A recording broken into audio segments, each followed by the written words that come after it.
Knowledge nation YouTube channel में आपका स्वागत है। मुझे उम्मीद है कि यह वीडियो बेहद पसंद आएगा। साथियों, लाइक शेयर एंड सब्सक्राइब कीजिए।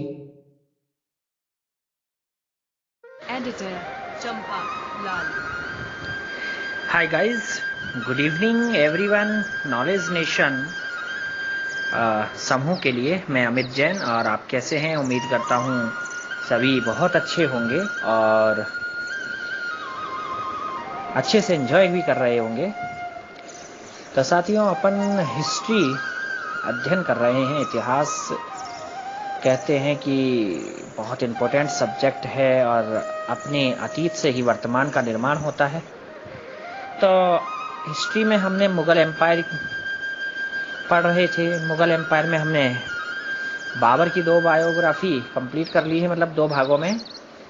हुमायूं की 2 भागों में बायोग्राफी हमने कंप्लीट की। शेरशाह सूरी के बारे में जाना कि वो कौन था, क्या था, कैसे था। इसके बाद हमने लास्ट टॉपिक हेमचंद्र उर्फ हेमू का कंप्लीट किया था। तो साथियों,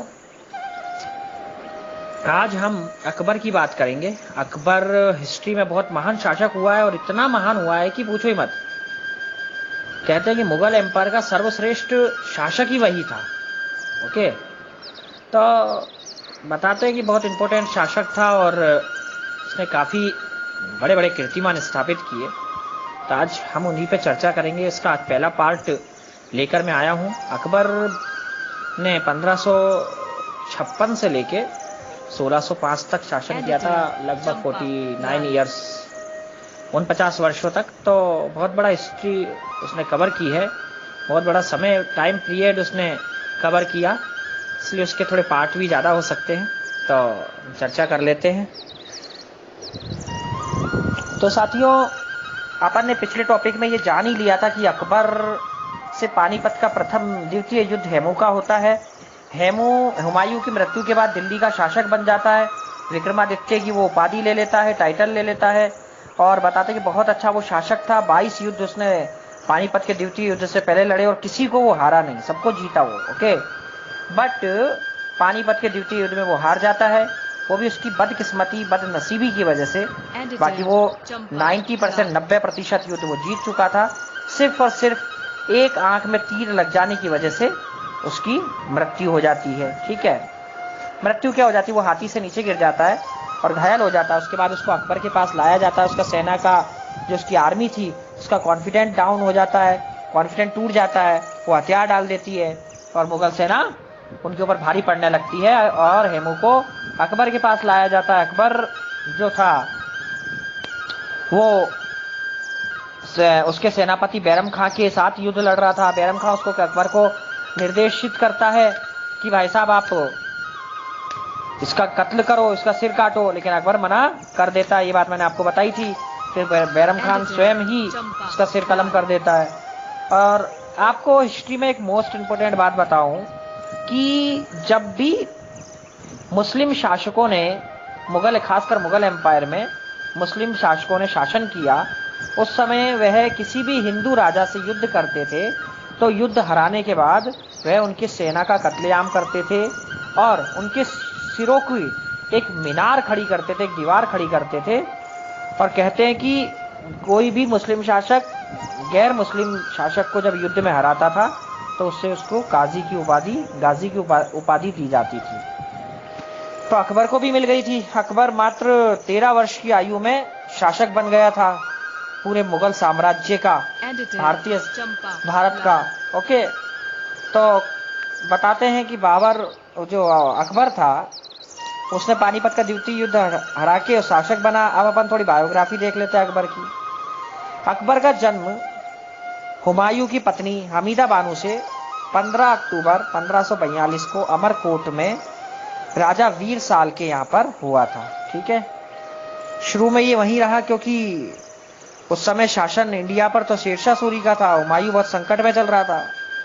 1556 में वो इंडिया पर आया। इंडिया पर हुमायूं ने उसको जीता, मच्छीवाड़ा और सरहिंद के युद्ध में। इसके बाद हुमायूं ने अपने पुत्र अकबर को काला नूर की सूबेदारी दे दी। ठीक है, पंजाब की। जब हुमायूं की मृत्यु हुई तब वह कालानूर में ही लड़ रहा था और कालानूर का सूबेदार था वो, तो वहां पर वो सिकंदर शाह से युद्ध कर रहा था। तब उसको इंफॉर्मेशन मिली, तो जो बैरम खां था उसका सेनापति, उसका संरक्षक, कहते हैं कि अकबर का प्रथम संरक्षक मोहिम खान था, ठीक है। इसके बाद द्वितीय संरक्षक जो था वो बैरम खान था, ठीक है। तो जो बैरम खान था उसने अकबर का कालानूर में ही एक पत्थर और ईंटों से एक सिंहासन बनाया और उस पर अकबर को बैठा के उसका राज्याभिषेक, एक अनौपचारिक राज्याभिषेक कर दिया। बाद में देखते जाएंगे क्या होगा क्या नहीं होगा, बाद में वीडियो में देखेंगे। तो और एक राजा घोषित कर दिया, एक सम्राट, एक बादशाह घोषित उसको कर दिया। इसके बाद पानीपत का द्वितीय युद्ध होता है, उसमें वो जीत जाता है। उसके बाद दिल्ली का वो शासक बन जाता है। तो ऐसा वो दिल्ली का शासक बना, उसने बहुत अच्छे अच्छे काम भी किए और बताते हैं कि मुगल साम्राज्य का महान शासक उसको माना जाता है, ठीक है। इसके बाद अब अकबर का जो शासन था वो कई चरणों में विभक्त है, ठीक है। जैसे पहला चरण 1556 से 1560 का, जिसको बैरम खान का शासनकाल भी कहा जाता है, ठीक है। क्योंकि अकबर बहुत छोटा था, 13-14 वर्ष का था, तो जो भी निर्णय लेता था वो बैरम खान लेता था। उसका एक संरक्षक था, अतालिक था वो। तो 1560 तक जो अकबर के दरबार था, अकबर का कोर्ट था, उस पर किसका शासन रहा? बैरम खान का शासन रहा। अब बैरम खान का जो शासन रहा तो 4 वर्ष तक रहा। जो भी कुछ फैसले लेता, सब कुछ लेता, वो सब कौन लेता? बैरम खान लेता। तो अकबर ने 1560 में अकबर और उसके बीच में अनबन हो गई, ठीक है, बैरम खान के बीच में। अब अनबन हो गई, कुछ लोगों ने षड्यंत्र किया और अनबन हो गई और उसमें वो कामयाब हो गए। अब अनबन हो गई तो क्या होता है कि बैरम खान को बुलाया जाता है। बैरम खान को कहा जाता है कि आपके सामने 3 प्रपोजल में रख रहा हूं, 3 प्रस्ताव रख रहा हूं, आप चाहो तो इनमें से किसी की भी आप एक्सेप्ट कर सकते हो। नंबर 1 कि आप कालपी या चंदेरी की सूबेदारी ले लो, ठीक है। किसकी? कालपी या चंदेरी की सूबेदारी ले लो। नंबर 2 आप गुप्तचरों के अध्यक्ष के रूप में, जो राजा के गुप्तचर होते हैं उनके अध्यक्ष के रूप में कार्य कर सकते हैं, गुप्त विभाग के आप अध्यक्ष बन सकते हैं। नंबर 3 आप हज यात्रा कर लो। हज यात्रा का मतलब होता था देश निकाला, राज्य निकाला। तो हज करने में बहुत टाइम लगता था और जब तक व्यक्ति की उम्र हो जाया करती थी, तो क्या किया? तो आप हज यात्रा कर लो। तो कहते हैं कि बैरम खान ने ये सब सुना, उसके बाद उन्होंने विद्रोह कर दिया, ठीक है। अब विद्रोह किया उन्होंने, तो फिर बताते हैं कि उस समय एक छोटा सा युद्ध हुआ था।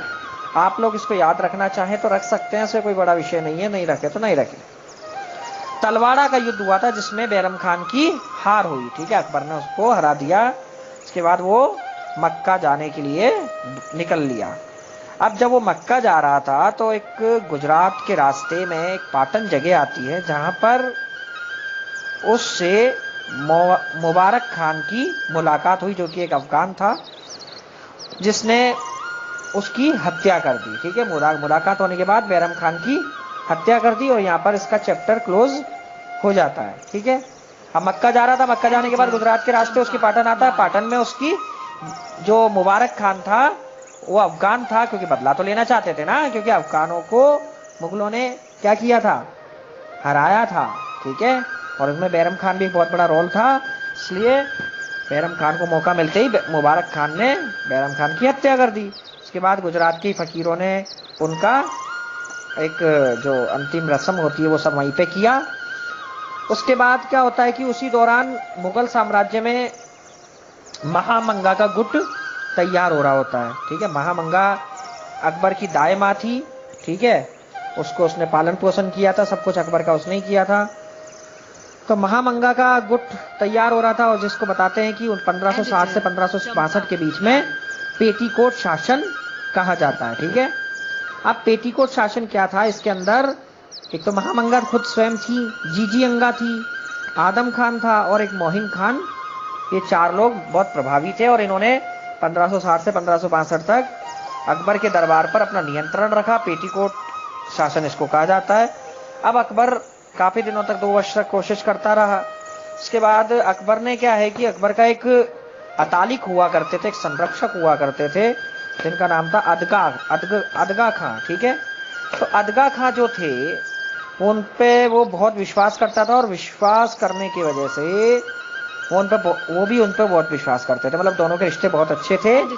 तो जब आदम खान को सूबेदारी सौंप रखी थी अकबर ने, तो उसने सूबेदारी के समय करों में एक गफला किया। ठीक है, कर मिले वहां से, तो उसमें गफला किया, तो आदम खान उस जगह एक्सपोज हो गया, उसका भांडा फूट गया।